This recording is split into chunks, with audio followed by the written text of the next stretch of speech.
Can you please confirm if you are the same Roland Eslabon Espinosa, aka Kerwin? Kayo po ba ito? Opo, yes po, Your Honor. And do you confirm the truthfulness of the contents of this affidavit? Opo, Your Honor. Hindi po ba kayo tinakot, binayaran, pinakiusapan, pinangakuan para gawin ang salaysay na ito?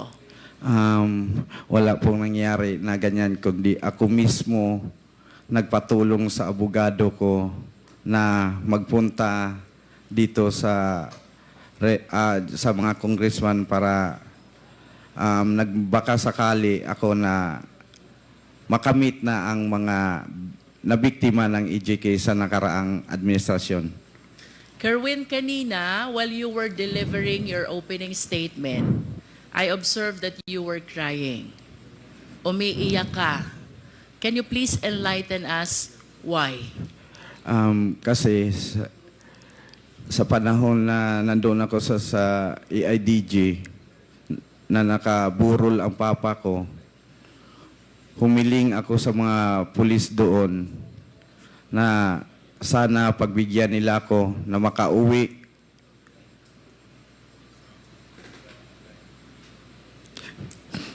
Na makadalaw man lang at makita ang papa ko na nakaburol sa...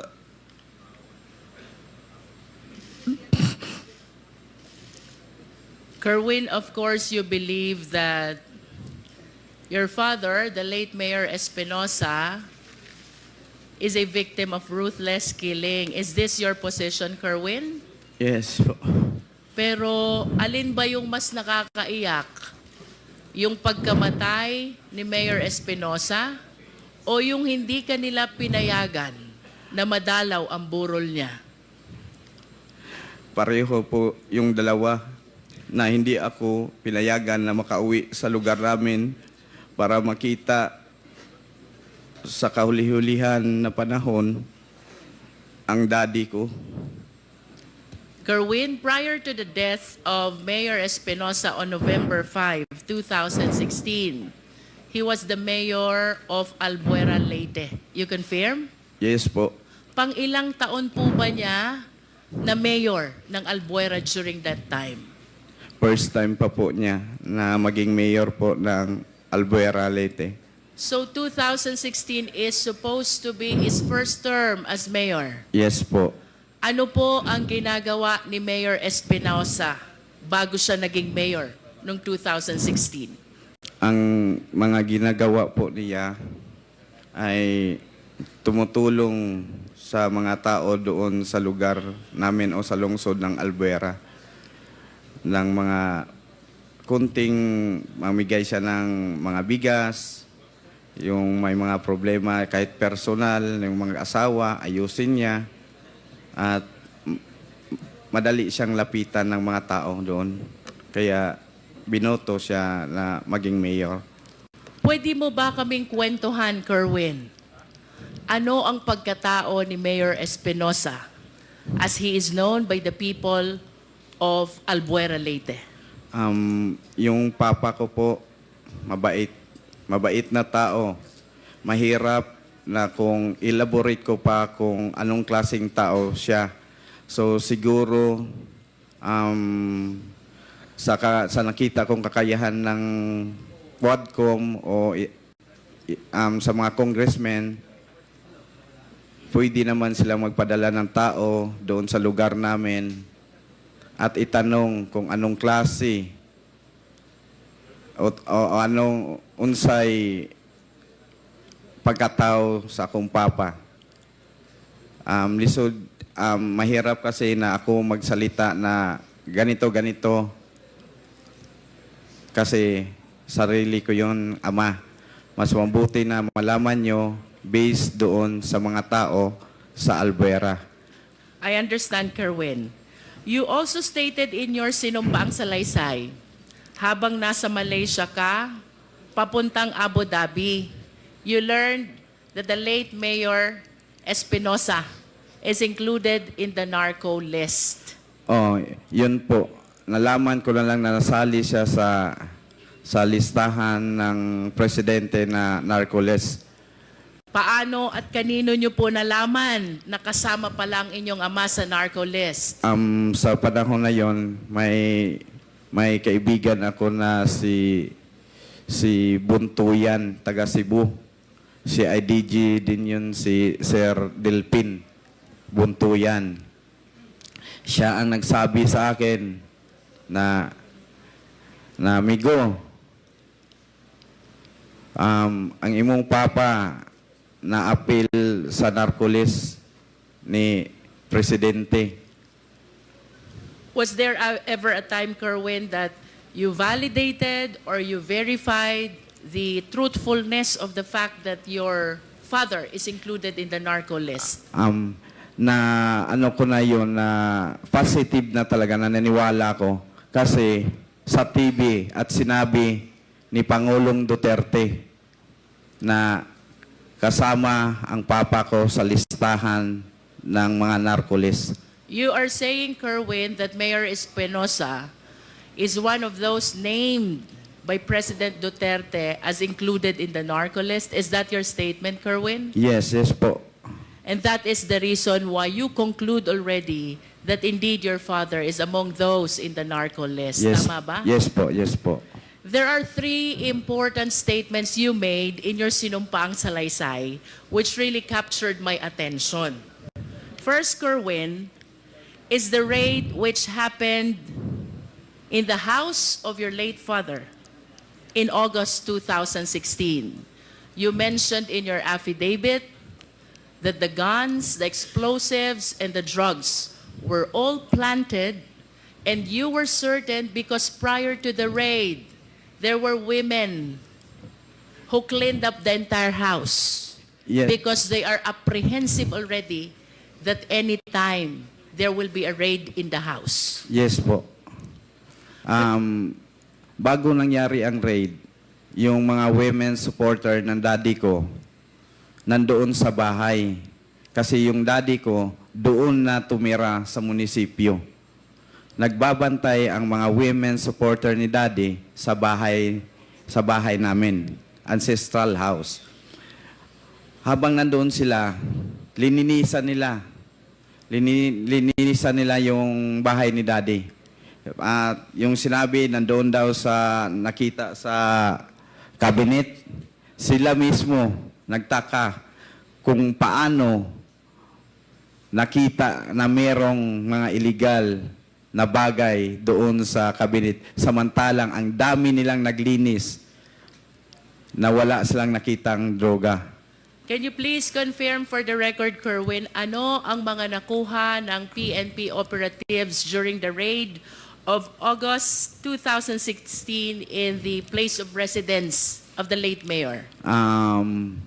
Sabi daw nila, based on sa ilang report, nakakuha sila kanog 11 kilos nga shabu dito sa ilalim ng cabinet, at mga mga baril doon daw sa loob ng bahay ni mayor, at may mga pampasabog doon din nakuha sa loob ng bahay ni mayor. Kung isipin natin, 11 kilos, hindi kaya yun nakita sa mga naglinis na mga women's? Ang dami nun. At ang mga baril, at ang mga bomba, ilagay kaya yun ni mayor sa loob ng bahay na mga sumasabog na mga bagay at mga mahabang baril?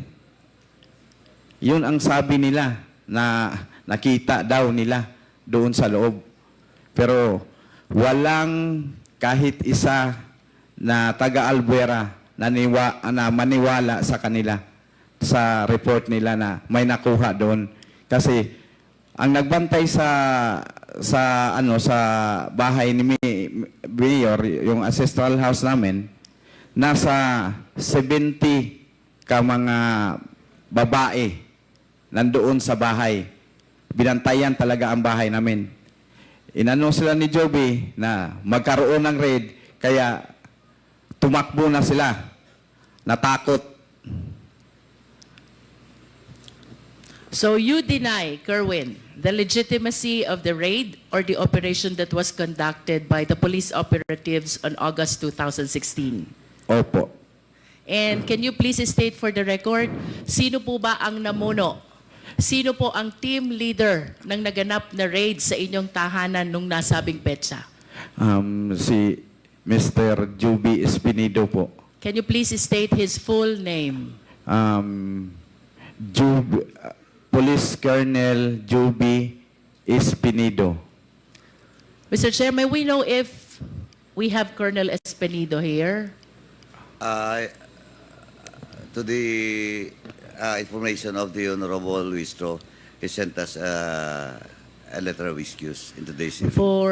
Thank you, Mr. Chair. For the satisfaction of the Filipino people, just to make sure that Kerwin is aware of the identity of the one he is naming as Colonel Jovi Espinido, may we request the Secretariat to flash a picture, and let's hear from Kerwin if he will be able to identify who this person is. Yes po. Secretariat, please.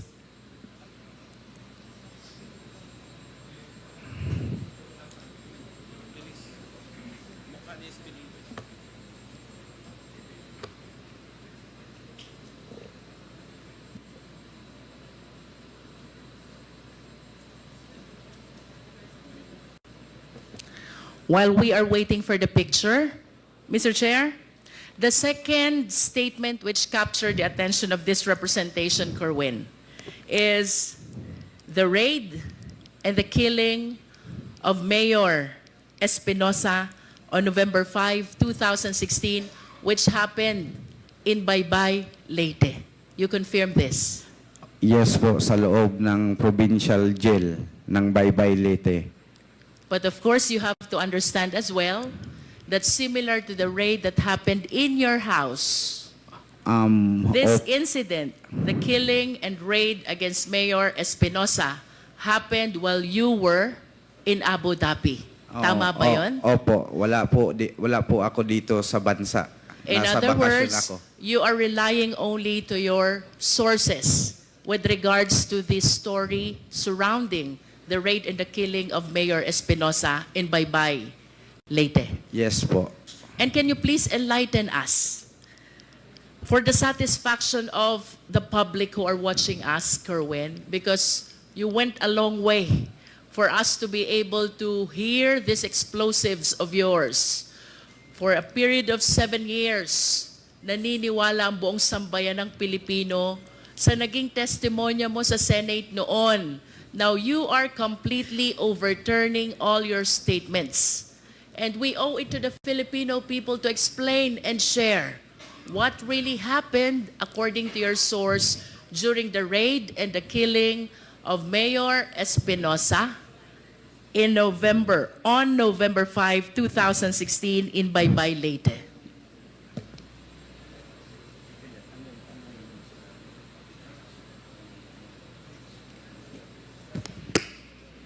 Mas gusto ba niya Tagalog? Parang masarap siya sa Tagalog. Your Honor, pwede pong ulitin yung question Kayo niyo po ba, Kerwin, ay mas komportable sa English or sa Filipino? Mas sa Pilipino na lang tayo. Filipino. Para Kerwin, maintindihan. you mentioned, nabanggit mo sa iyong sinumpaang salaysay, bagaman ikaw ay nasa Abu Dhabi noon, ng iyong ama na noon ay nasa Baybay, Leyte Provincial Jail, ay ni-raid at pinatay ng mga operatiba ng pulis. Nasa Abu Dhabi ka noon at ikaw ay nagtiwala lamang sa testimonya ng mga taong naruroon sa insidente. Nevertheless, Kerwin, can you please share to the Filipino people, what do you believe? Ano yung pinaniniwalaan mong tunay na pangyayari sa loob ng Baybay, Leyte, kaugnay ng pagkamatay ng iyong ama? Naniwala ako doon sa mga nakapiit sa loob. Kasi sila ang nakakita at kitang-kita nila sa dalawang mata at narinig nila ang mga putukan. Kitang-kita nila from the very beginning, pagpasok sa selda ng aking ama. Kerwin, kung nakikilala mo itong mga taong tinukoy ng iyong mga source, maari mo bang banggitin sino itong mga polis na pumasok sa selda ng iyong ama? Sa sinabi ng aking source, ang pumasok doon si Leo Laraga.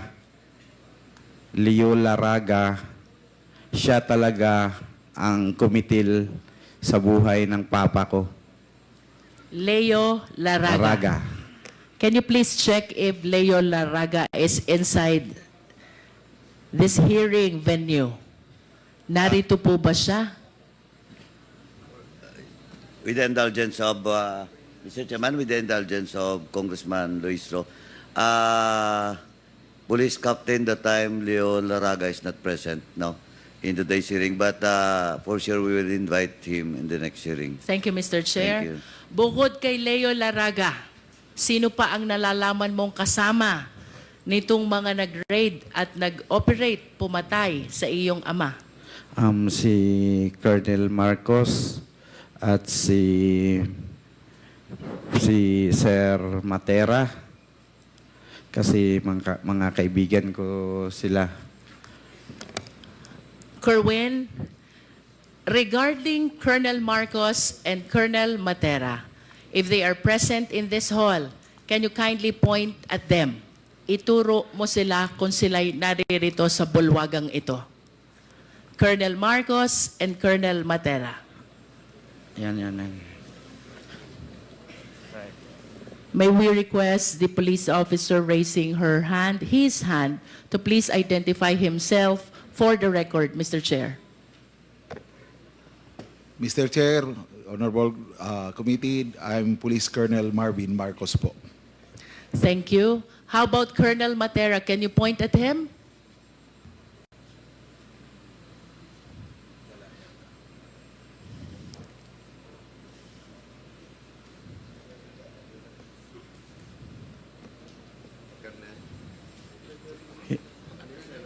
Hindi, wala dito. Hindi ko It's nakita. okay, Kerwin, if Colonel Matera is not present in the hall. Okay lang yun. Po. I am certain that the Quad will be inviting him as well. Kerwin, bukod sa mga nabanggit mong pangalan, meron ka pa bang kayang tukuyin na kasamang pumasok, nag-raid, at pumatay ayon sa'yo at sa mga sources mo kay Mayor Espinosa? Ang sinabi sa akin, yung kumitil lang ng talaga sa papa ko. Na kasi humihingi ng ng papa ko, nagsasalita siya na, "Wag po, sir. Wag po niyo akong patayin." Who were present? Sinong nakasaksi dun sa sinasabi mong pagpaslang sa iyong ama? Mga detainee po. Can you please name these detainees who were able to witness that incident?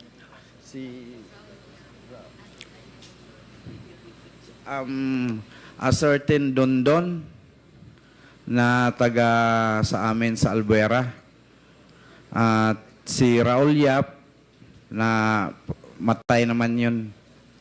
Patay man si Raul Yap.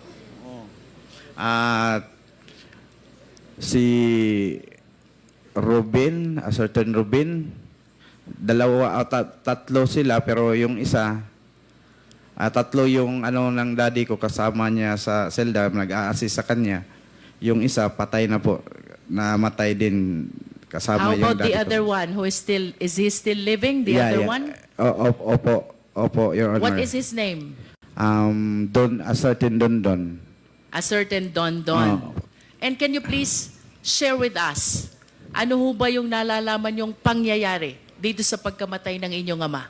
Pumasok, and then what happened next? Ang una nilang ginawa daw, sabi sa aking source, pinapis the wall muna yung mga pulis. Can you please illustrate? Maaari mo bang ipakita sa amin paano ba yung face the wall so the Filipino people will understand? Dito ko lang po gawin sa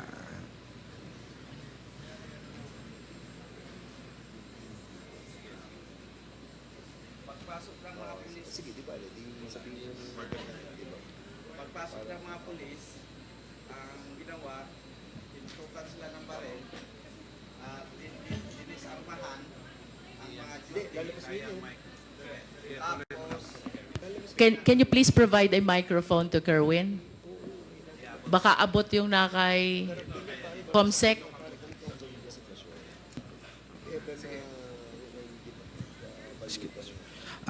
Ganito po ang sinabi sa akin na nangyari nung raid.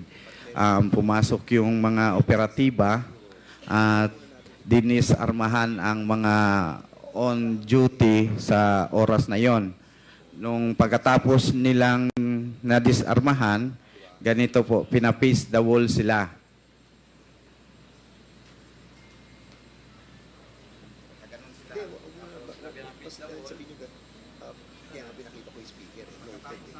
Sino yung sila na tinutukoy mo na pina-face the wall? Mga duty po. Judy, ang Opo. pina-face the wall. Oh.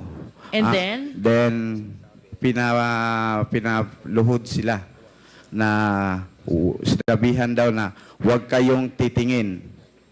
You are referring to the jail guards. Yes. Yung bantay sa mga bilangguan. bantay. Opo. Pina-face the wall, pinaluhod, wag titingin, and then what happened next? Hinanap nila ang hard drive ng CCTV. Nung nakita na siguro nila, pinatay at binitbit yung hard drive ng CCTV. Can you please identify the name of the one who took the hard drive? Sino pong kumuha ng hard drive? Nakikilala niyo po ba ayon sa inyong source? Mga pulis daw, kasamahan sa pag-raid ng Baybay. Please proceed. After taking the hard drive, ano pong sunod na nangyari? Kinuha yung susi sa selda. Tapos binuksan, dumiretso na. Pagpasok sa, may pintuan pa yun bago yung selda ng papa ko. Parang main door siguro ng compound. Binuksan, tapos diretso na doon, papunta sa selda ng papa ko. Tapos yung selda ng papa ko, may kadina at padlock. Binuksan rin, kinuha yung susi noon, binuksan, tapos ang sabi, walang salitang sinabi kundi ang papa ko lang ang narinig na nagsasalita. Sir, wag niyo akong patayin. Diretso, putok na pumpung. Tapos yung katiwala niya, gustong yumakap sa kanya, i-try i-save siya, binaril din. Sino itong katiwalang Raul Yap. Raul Yap. Opo. Anong ginawa nitong pangatlo na kasama pa? Nakalublob sa ilalim ng tarima. Ano yung tarima? Yung higaan po, Your Honor. Nalalaman mo ba kung ilan ang naging tama ni Mayor Espinosa?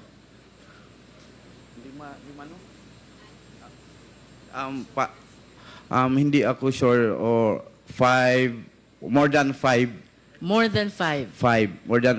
bullets ang na tumama sa kanya. Kerwin, thank you for illustrating. You can go back to your chair.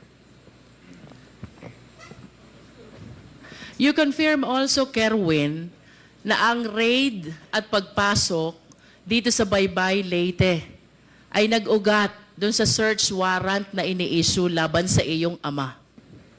Tama ba yun? Opo, Your Honor. Nalalaman mo ba kung sino ang huwes na nag-issue ng search warrant? Kasi tatlong judge ang kinuna nila na mag-apply ng search warrant. si Judge Argelies nag-refuse. At ang sabi ni Judge Argelies na ba't kailangan pang mag-serve ako na nyo ng search warrant nasa loob ng kulungan ang tao. Nag-refuse si Judge Argelies. May judge na certain Janet ba yun? Ha? Janet, apelido niya? Cabalona. Saan yun? Doon sa Samar, yun ang nag-issue ng search warrant. Sa pagkakaalam ko, yung si Janet Cabalona ay parang relatives ng asawa ni Sir Laraga. Pwede, Mr. Chair, pwede magtanong? Sige. After perhaps we conclude the interpellation, Mr. Chair. Mr. Chair, our resource speaker mentioned already the names of the judges. Some refused to issue the search warrant while there is one who indeed issued the search warrant. I just wish to manifest, Mr. Chair, that it is very unlikely in the practice of law that a search warrant is being issued to search a confined place, much more a detention facility. That is for the record, Mr. Chair. Kerwin, I'm leading to my third question. November 16, 2016, through the coordination with the Interpol, iniuwi ka dito sa Pilipinas. Pagdating sa airport, you were arrested at sinalubong ka ni Senator Bato de la Rosa. Nakikilala mo ba si Senator Bato? Siyempre. Bakit mo siya kilala? Matapang yun. Puro barilan-barilan ang hahamon sa TV ng draw sa mga illegalista. What else do you know about Senator Bato? Bago pa siya naging senador, nasan ba si Senator Bato? Chief PNP yun po, Your Honor. Chief PNP. Yun, ano? Okay, can you please identify the picture on the screen? Sino ba yung nasa screen? Siya po, si Bato de la Rosa. During that time, ano bang assignment ni Senator Bato during that time? Yang kwento mong insidente. Nasaan siya noon? Siya ang Chief PNP. Yes, you stated in your sinumpaang salaysay na may sinabi sa'yo. Opo. Ang noon ay PNP Chief Bato Opo. na kailangan mong gawin kapalit ng iyong pagkakataon na mabuhay. Opo. Do you confirm this? Yes po. Can you please tell us, anong sinabi sa'yo ni Senator Bato? Sinabi niya sa akin, sumunod ka sa plano. Sumunod ka kung sino ang babanggitin mo para maligtas ang buhay mo. Kung ayaw mong sumunod, ikaw na ang susunod sa tatay mo or isa sa membro ng pamilya nyo may mangyari na masama. You mentioned about plano. Can you tell us ano ba yung planong tinutukoy?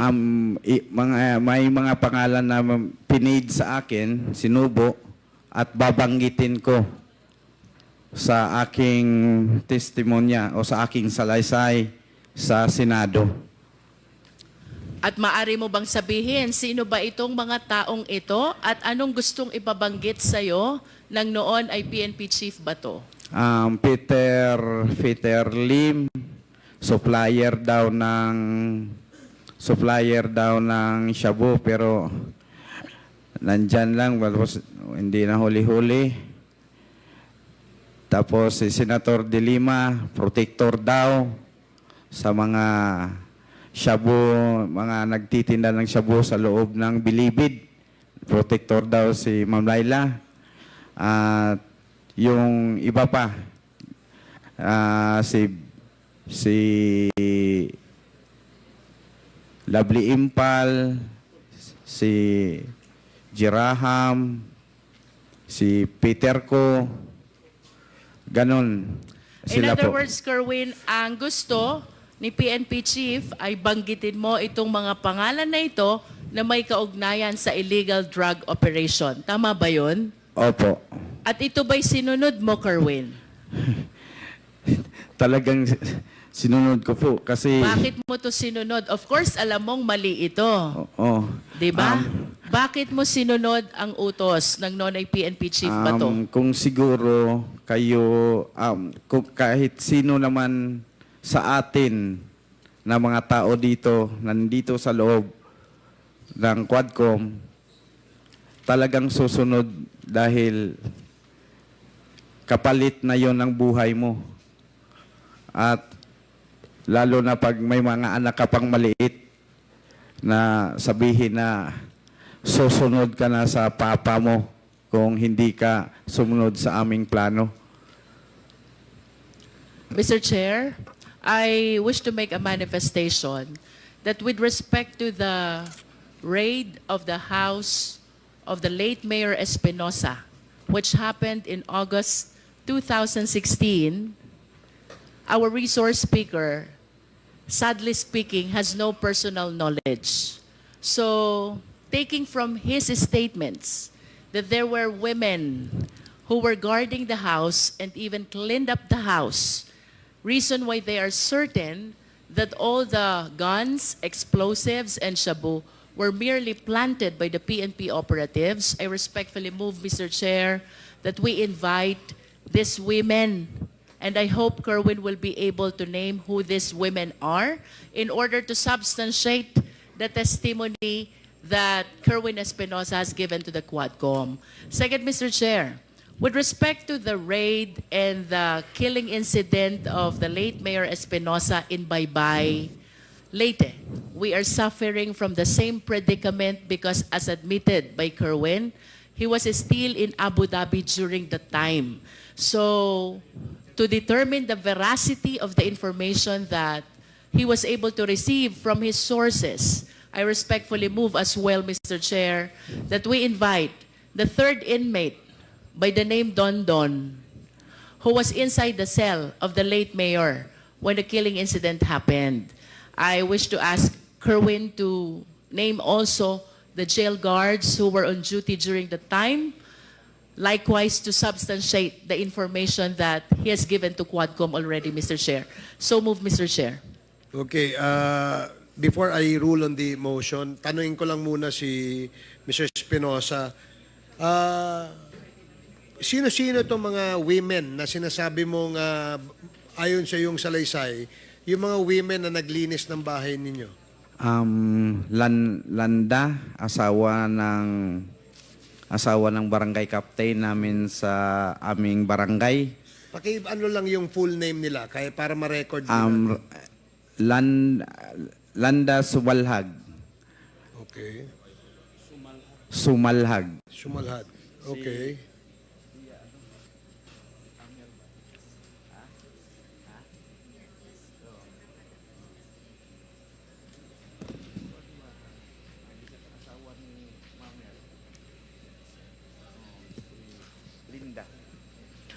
Linda Rosal. Linda. TC de la Austria. Yang tatlong binanggit ko, sila na ang Maybe 10 minutes. magpatuloy na magbanggit kung sino-sino ang kasama nila doon sa mga women's supporters ni Daddy. Yung isang witness na nasa loob ng kulungan na isang PDL din, anong pangalan niya? Dondon, a certain Dondon. Certain Dondon. So there is a motion to invite the women who, according to the sinumpaang salaysay ni Kerwin Espinosa, ang siyang naglinis ng kanilang bahay bago po ni-raid ng membro ng Albuera Police ang kanilang bahay. And a certain Dondon who is a PDL and who apparently saw the incident that happened inside the jail. Is there a second? There's a second. Are there any objections? So hearing none, the motion is approved. Comsec, Mr. please Chair. invite the following personalities mentioned by Mr. Espinosa in the next Quadcom hearing. Mr. Yes, Chair. Congresswoman Luis. Can we please invite as well the jail guards who were on duty if we have the means to determine who these people were? Comsec, kindly determine who these jail guards on duty at the time of the incident and report to the Quadcom. Thank you. Anything else? Mr. Chair, I'm about to conclude. Okay, thank you. I just have one quick question for PIDEA. PIDEA, sir, palagi pong nababanggit itong narco list. Even from the time of the 3 Chinese drug lords to the time of PCSO Board Secretary Wesley Barayuga, and now we are confronted by the killing incident as alleged by Kerwin committed against Mayor Espinosa, who allegedly was included as well in the narco list. Can you please enlighten us? Ito ho ba'y chinek nyo if during the time the name of Mayor Espinosa indeed appear in the narco list? Mr. Chair, Your Honor, yes, the names of the father and son appear in the original list. The Kerwin is listed as a drug trafficker. The father is only, the category of the father, whether pusher or trafficker, is not listed, but in the list he is already indicated as neutralized. So, he was, he was dead already. Would you neutralize because dead? Yes. Would you know, PIDEA, kung kailan po napasama dun sa narco list? Was it the after the killing incident or subsequent to the killing incident? In the original list, it was already after the death of If Mayor you are Espinosa. saying, PIDEA, that it was after the incident, ibig sabihin po, patay na si Mayor Espinosa nung napasama sa drug list? Ganun ho ba yun? No, Your Honor. What happened is that Mayor Espinosa is included in the list, but however, as the period or as the drug campaign continued, he would eventually be indicated as neutralized. So we could not ascertain whether he was a drug pusher, drug user, or whatever was his participation, Your Honor. Mr. Chair, I wish to manifest this drug list, the narco list, is indeed very controversial. As a matter of fact, as we go along our investigation, I have been asking our resource speaker, whether during the hearing or off the hearing, as to the origin, the people who validated, the veracity, and no one can indeed vouch as to the genuineness of the names which were included in the list. So I just want to raise this concern that being included in the list would really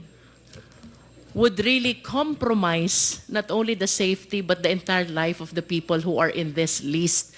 So I hope we can come up with something, validate, and come up with the true personalities who must be included in the narco list, Mr. Chair.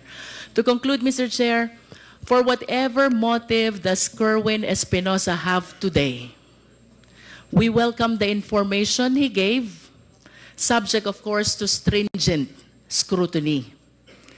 While recantation of testimony, samantalang ang pagbawi ng testimonya is frowned upon by the court.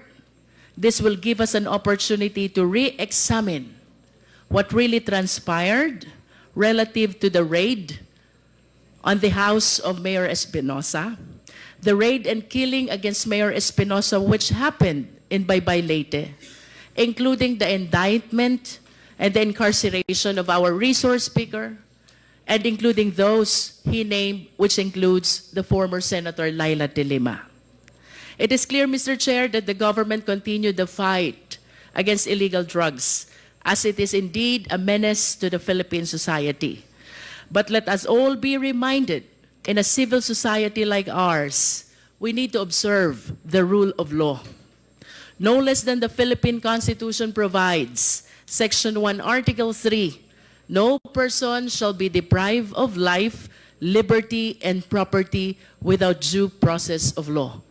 What happened to Kerwin and his father, if indeed true, is a complete violation of this constitutional guarantee. We laud the Quadcom, which includes this representation, in initiating the bill which criminalizes in a higher sense the extrajudicial killing. Mr. Chair, to conclude my interpellation, dahil nung nasa krami siya, si Kerwin, pinagbigay siya ng mensahe to certain personalities. Today, I wish to request Kerwin, can you please give your message para kay Laila de Lima, kay General Bato, at kay Presidente Duterte na lahat nabanggit mo kanina sa iyong testimonya? Una sa lahat, humihingi ako ng, kung ma'am, kung nagsubaybay ka ngayon sa hearing dito sa Quadcom, patawarin niyo po ako na nadala sa o na uto-uto sa panahon na yon na idamay ka po na walang katotohanan naman. At ang picture na yon, nagkataon lang na pumasyal ang pamilya ko sa baybay at nagkita tayo at nagpa-picture ako. Yun ang ginawa nilang ebidensya. Ma'am, taos ko sa kaloob-looban from my heart, I ask, sorry. Sorry talaga po, ma'am. At kung ano mang plano mo sa ginawa kong pagbuhat-buhat o sala o kalambigitan sa droga o unsay imong buhaton, andam ko mo dawat, ma'am. Pero ang ako alang ihangyo, mangayo ko nimo pasaylo sa akong gibuhat. Kay na-pressure ragyod ko, ma'am. Naluoy ko sa akong mga anak, ngagagmay pa kayo atong panahon na. Patay na akong papa, o ako mamatay, mag-unsa na lang akong mga anak, maong gibuhat na ko. Nga buhat-buhatan ka o magtumo-tumo o istorya kabahin sa kalambigitan sa droga. Once again, sorry kayo, ma'am. Handa po akong harapin kung ano ang plano mo sa akin po. Mr. Chair, can we please have a translation of what he said? The last that I know, I'm the chair of the committee, but now I can become the translator and the interpreter. Ang sabi po ni Kerwin Espinosa, siya ho ay humihingi ng kapatawaran kay Senator Laila de Lima sa kanyang ginawang mga statement implicating her sa usapin tungkol sa droga at gumawa ng kwento, no? Gumawa sila ng kwento para masama dun sa kwento, sa narrative ng pagkaka-involved ni Senator de Lima sa usapin sa droga. At sabi naman niya na handa rin siyang harapin kung ano man yung aksyon na gagawin ni Senator de Lima kay Kerwin Espinosa. Does that satisfy the good congresswoman from Batangas? I am totally not familiar with Visayan language. How about your message to Senator Bato? Sir, Bato de la Rosa, sana po magbago na tayo na iwasan natin na gumagawa lang ng senaryo dahil sa politika na masira ang isang tao kasi hindi kalyado natin. Iwasan na po natin at wag na natin gawin na pilitin na gumawa ng kwento para lang mapin down ang isang tao. Yun lang po ang mabigay ko kay Senator De La Rosa na mensahe. At sa ating Pangulo noon, ang ano ko lang kasi pinagbigyan ako na makapagbigay ng mensahe, Mr. Duterte, sana po i-validate niyo po bawat report na marinig mo sa iyong paligid na ganito, ganyan, si Fulano. I-validate nyo ng maigi para walang taong masaktan. Lalo na ngayon na tumakbo ka ng mayor, huwag kang magpasulsul sa mga nakapaligid sa iyo. Yun lang po. Last, Mr. Chair, I understand that your family went through a lot because of this incident. If your father is watching you right now, anong mensahe mo kay Mayor Espinosa? Ang mensahe ko kay Daddy,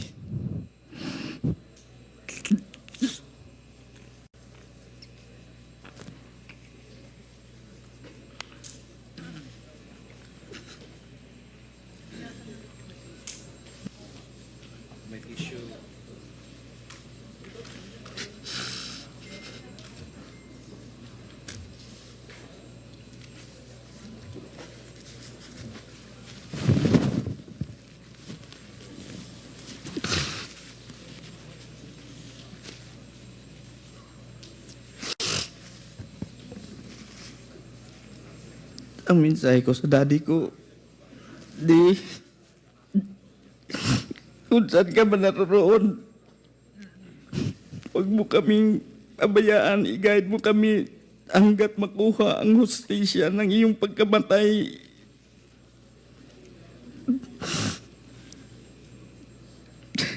Salamat sa lahat na pinadama mo sa amin nung ikaw ay nasa kapiling ka pa namin ng bilang ama.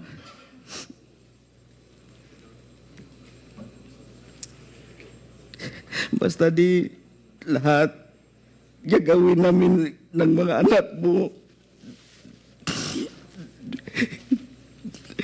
na makamit ang hustisya ng iyong pagkamatay.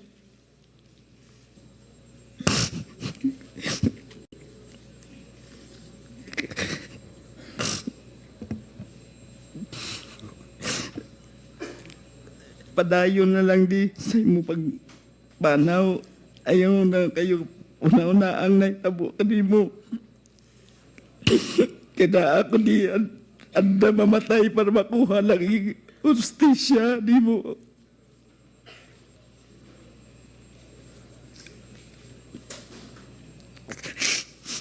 Bisan tuod sa iyong pagkamatay, wala na tanang kita. Antod karon. I love you. Okay, sige. Maraming salamat, Kerwin. Anything else, Congresswoman Luistro? I conclude, Mr. Chair. Thank you. Thank you. Maraming salamat.